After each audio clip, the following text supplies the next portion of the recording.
ಗಾನ ಕೋಗಿಲೆ ಅಸ್ತಂಗತರಾಗಿದ್ದಾರೆ. ಅವರನ್ನ ನೆನಪಿಸಿಕೊಳ್ತಾ ಇದ್ದಾರೆ ಎಲ್ಲ ಗಣ್ಯರು ಕೂಡ. ರಾಜೇಶ್ ಕೃಷ್ಣನ್ ಮಾತನಾಡ್ತಿದ್ದಾರೆ. ನಾನು ನಂಬಿದ್ದೀನಿ, ಹೇಳೋ ಅವಶ್ಯಕತೆನೇ ಇಲ್ಲ ಆ್ಯಕ್ಚುಲಿ ಹೇಳಬೇಕು. ಬಟ್ ವಿ ಹ್ಯಾವ್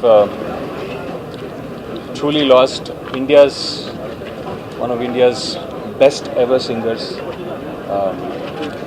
ಆ್ಯಂಡ್ ಅವರ ಪ್ರತಿಭೆ ಬಗ್ಗೆ ಏನು ಹೇಳೋದು, it is like most effortless. ಅಂದರೆ ಸ್ಟುಡಿಯೋದಲ್ಲಿ ಎಷ್ಟೋ ಒಂದು ಹಾಡುಗಳು ಅವರು ಹಾಡಬೇಕಾದ್ರೆ, ನಾನು ಹಂಸಲೇಖ ಸರ್ ಜೊತೆ ಇರಬೇಕಾದ್ರೆ ಅಥವಾ ಬೇರೆಯವ್ರ ಜೊತೆ ನಾನು ಕೆಲಸ ಮಾಡ್ತಿರ್ಬೇಕಾದ್ರೆ I had the opportunity of seeing her sing, ಅಂದರೆ ಲೈವ್ ಆಗಿ ಹಾಡೋದಕ್ಕೆ. ಅಷ್ಟು ಲೀಲಾಜಾಲವಾಗಿ ಯಾವುದೇ ಹಾಡು ಕೊಟ್ಟರು, ಯಾವುದೇ ಇಮೋಷನ್ ಇರಲಿ, ಯಾವುದೇ ಧಾಟಿಯ ಹಾಡಿರಲಿ, ಶಾಸ್ತ್ರೀಯ ಸಂಗೀತವಾಗಿರಲಿ, ಭಾವಗೀತೆ ಆಗಿರಲಿ, ಭಕ್ತಿಗೀತೆ ಆಗಿರಲಿ, ಅಥವಾ ಒಂದು ರೊಮ್ಯಾಂಟಿಕ್ ಸಾಂಗ್ ಇರಲಿ, ಅಷ್ಟು ಈಸಿಯಾಗಿ ಎಫರ್ಟ್ಲೆಸ್ ಆಗಿ ವಿತ್, ಅಂದರೆ ಶಿ ವಾಸ್ ಒಂದೊಂದು ಹಾಡು ಕೂಡ it was creating a story. ಅಂದರೆ ಹೇಗೆ ನಮ್ಮ ಎಸ್ ಪಿ ಬಾಲಸುಬ್ರಹ್ಮಣ್ಯಂ ಸರ್ ಅವರು ಒಂದು ಹಾಡು ಹಾಡಿದಾಗ ಈ ಪರ್ಟಿಕ್ಯುಲರ್ ಹೀರೋ, ಈ ಪರ್ಟಿಕ್ಯುಲರ್ ಇಮೋಷನ್ ಅಂತ ಫಿಕ್ಸ್ ಆಗ್ತಾ ಇತ್ತು, ಆ ಮಟ್ಟದ ಒಂದು ಪರ್ಫಾರ್ಮೆನ್ಸು, ಆ ಮಟ್ಟದ ಒಂದು ಗಾಯನ ಅವರಲ್ಲಿತ್ತು. ಆ್ಯಂಡ್ ಅವ್ರು ಹಾಡದೇ ಇರೋ ಭಾಷೆನೇ ಇಲ್ಲ.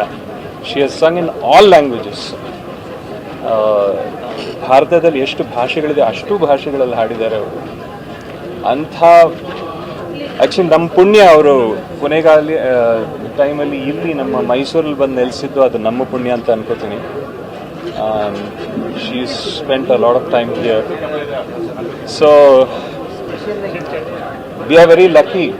ಯಾಕೆಂದರೆ ಲಾಸ್ಟ್ ಡೇಸ್ ಅವರು ಇಲ್ಲಿ ನಮ್ಮ ನಾಡಲ್ಲಿ, ನಮ್ಮ ರಾಜ್ಯದಲ್ಲಿ, ಮೈಸೂರಲ್ಲಿ ಬಂದು ಇದ್ದು ನಮ್ಮೆಲ್ರಿಗೂ ಅವರ ಪ್ರೆಸೆನ್ಸಿನ, ಅವರ ಒಂದು ಉಪಸ್ಥಿತಿಯ ಒಂದು ಆಶೀರ್ವಾದವನ್ನು ನೀಡಿದ್ದಾರೆ. ಸೊ ಅವರ ಆತ್ಮಕ್ಕೆ ಶಾಂತಿ ಸಿಗಲಿ. ಆ್ಯಂಡ್ ಅವರಿಂದ ಸ್ಫೂರ್ತಿಗೊಂಡ ಅನೇಕ ಗಾಯಕರಲ್ಲಿ ನಾನು ಕೂಡ ಒಬ್ಬ. So may her soul rest in peace. Thank you so much. ಕರೆ ಭೇಟಿ ಯಾವಾಗ ಮಾಡಿದ್ರು?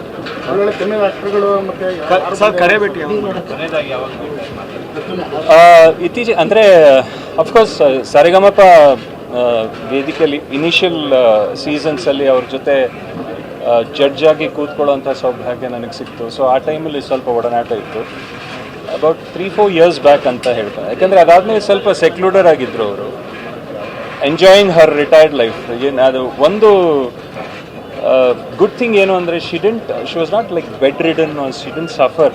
ಅದು ಒಂದು ದೊಡ್ಡ ಒಂದು, ಯಾರಿಗಾದರೂ ಅದು ಒಂದು ದೊಡ್ಡ ವರ ಅಂತ ಹೇಳೋಕ್ಕೆ ಇಷ್ಟಪಡ್ತೀನಿ. And she was enjoying Har retired life. ಅಂದರೆ ಒಂದು 100 ವರ್ಷಕ್ಕೆ, 200 ವರ್ಷಕ್ಕೆ, 500 ವರ್ಷಕ್ಕೆ ಮಾಡುವಂಥ ಕೆಲಸ ಮಾಡಿ ಹೋಗಿದ್ದಾರೆ ಅವರು, ಅವ್ರು ಕೊಟ್ಟಂಥ ಹಾಡುಗಳು. ಸೊ ಹಾಗಾಗಿ ಅದೇ ನಾನು ಹೇಳಿದ ಹಾಗೆ ಬರೀ ದೇಹ ನಮ್ಮನ್ನು ಬಿಟ್ಟು ಹೋಗಿದೆ. ಅವರ ಗಾಯನ, ಅದರ ಮೆಮರೀಸ್ ಶಾಶ್ವತವಾಗಿ ನಮ್ಮ ಜೊತೆ ಇರುತ್ತೆ, ನಮ್ಮ ನಾಡಿಗೇನೆ ಇರುತ್ತೆ ಅಂತ ಹೇಳಕ್ಕೆ ಇಷ್ಟಪಡ್ತೀನಿ. Thank you.